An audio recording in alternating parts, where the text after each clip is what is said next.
Évangile de Jésus-Christ selon saint Jean. Jésus avait traversé le lac en marchant sur les eaux. Le lendemain, la foule restée sur l'autre rive du lac se rendit compte qu'il n'y avait eu là qu'une seule barque et que Jésus n'y était pas monté avec ses disciples qui étaient partis sans lui.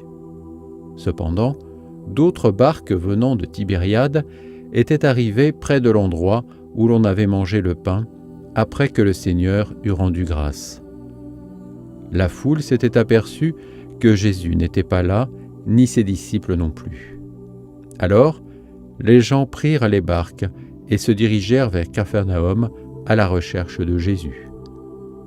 L'ayant trouvé sur l'autre rive, ils lui dirent « Rabbi, quand es-tu arrivé ici ?» Jésus leur répondit « Amen, amen, je vous le dis, vous me cherchez non parce que vous avez vu des signes, mais parce que vous avez mangé du pain et que vous avez été rassasiés. Ne travaillez pas pour la nourriture qui se perd, mais pour la nourriture qui se garde jusque dans la vie éternelle, celle que vous donnera le Fils de l'homme, lui que Dieu, le Père, a marqué de son empreinte. » Ils lui dirent alors, « Que faut-il faire pour travailler aux œuvres de Dieu ?» Jésus leur répondit, « L'œuvre de Dieu, c'est que vous croyez en celui qu'il a envoyé. » Acclamons la parole de Dieu.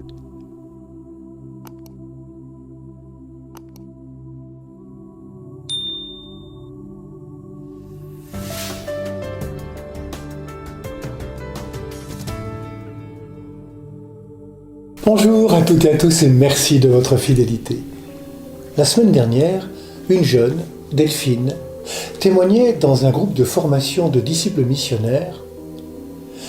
Alors que je me déconsidérais, que je pensais ne rien pouvoir apporter aux autres, que je me repliais sur moi-même, j'ai progressivement compris que le Seigneur, lui, me considérait comme son enfant bien-aimé. Avant, ce que je savais de Dieu venait des autres. Aujourd'hui, ce que je sais de Dieu vient aussi de ma relation personnelle avec Jésus. Oui, j'ai fait, dit-elle, l'expérience de ma rencontre avec Jésus qui, comme pour Nicodème, m'a fait naître à la foi. Dans l'évangile d'aujourd'hui, Jésus interpelle celles et ceux qui le cherchent en leur disant « Vous me cherchez parce que vous avez mangé de ces pains et que vous avez été rassasiés. » Il ne faut pas en rester au merveilleux, au miracle. Jésus les invite alors à un passage, un déplacement, une conversion, une autre manière de voir leur relation à lui. Travaillez pour la nourriture qui demeure jusque dans la vie éternelle, leur dit-il. En passant discrètement sur l'autre rive, Jésus évite qu'on mette la main sur lui comme un faiseur de miracles. En passant sur l'autre rive, il oblige qu'on le cherche. Il nous oblige à une démarche personnelle. Et Dieu se laisse toujours trouver. Delphine en est un exemple. Cette recherche, c'est un véritable travail d'enfantement qui permet de vivre, comme Delphine, une nouvelle naissance. Croyez, leur dit-il, en celui que Dieu a envoyé. Et cet envoyé, c'est Jésus qui leur parle. Le chemin que Jésus propose est celui de la foi. Pas seulement une foi apprise, mais une foi vivante qui implique notre vie tout entière.